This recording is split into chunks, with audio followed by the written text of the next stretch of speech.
Hey YouTube, what's going on? It is my different username here, and today I'm going to be showing you one of the best sniper rifles in the world currently, as it also holds the world record longest shot ever known to mankind. Here it is, all built out of Lego, the L115 sniper rifle.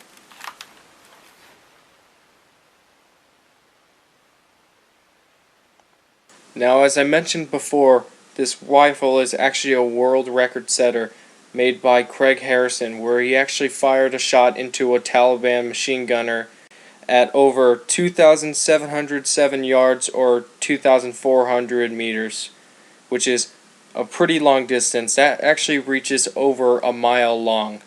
But now that that's covered, let's talk about the rifle itself. The Accuracy International L115 sniper rifle, which was produced in 1997, is basically the British Army adaptation of the Arctic Warfare Super Magnum produced by Accuracy International. And the sniper also originates from the UK and is going to be featured in the next upcoming game, Call of Duty Ghosts. The buttstock that I made for this rifle is very durable. As you can see, it can take some pretty strong hits, and it also comes with a shoulder pad on it. And if that's not good enough for you, it can also fold up for easy travel and also locks in pretty tight. Problem is, you cannot actually hold the rifle, which you shouldn't anyway, because it is more secure to fire the rifle while using the stock in your shoulder. So I'm pretty sure you guys are aware, but yes, this gun has been painted. It's been painted in army green because Lego doesn't actually make an army green Lego kind of paint job, and also with certain pieces it's very hard to even find or even try to find a color, so it's just best just to paint it, and it looks pretty decent too.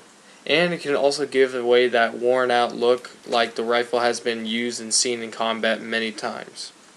Now in the front there is actually a rod right below the barrel where you can actually attach bipods and whatever else is needed to help stabilize your weapon when in combat.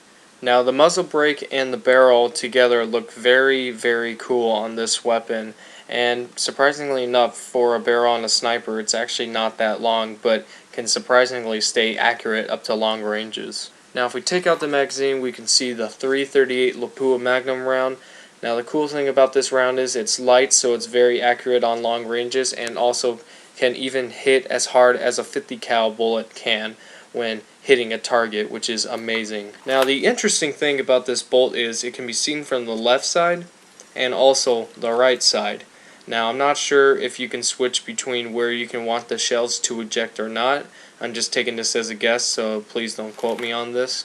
Now if you look very closely, you can see the grooves on the sides of the bolt. Now the reason for that is because this rifle was actually made for Arctic warfare, where the rifle could easily freeze up whenever in a snowy environment. And the reason for the grooves is to break the ice whenever the bolt starts to freeze up. And the bolt is actually very durable, as it can be locked up, pulled back, pushed forward, and then locked down once again. And as you can see here, the rifle also comes with a tactical rail that can not only equip scopes, but also red dot sights and even magnification sights. Now, also what else you can see is the scope is tan, but that is actually very wrong. It's actually a tape sort of thing. It's a black scope with some sort of tan tape all over it, and I really don't know what the purpose of it is, and it must be an aesthetic. Anyway, I tried to do this tape design thing, and it honestly looked like crap. I haven't filmed what it looked like before, but trust me when I say this, it didn't look too great.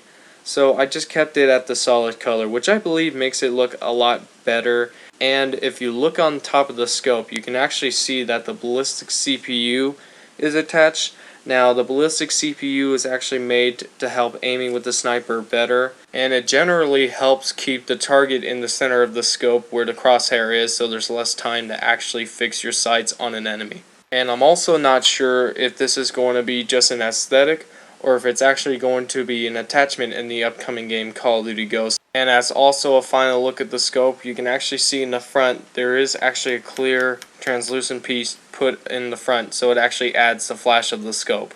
So now that all that information is out in the open, let's finally test this rifle out and see how the rifle performs.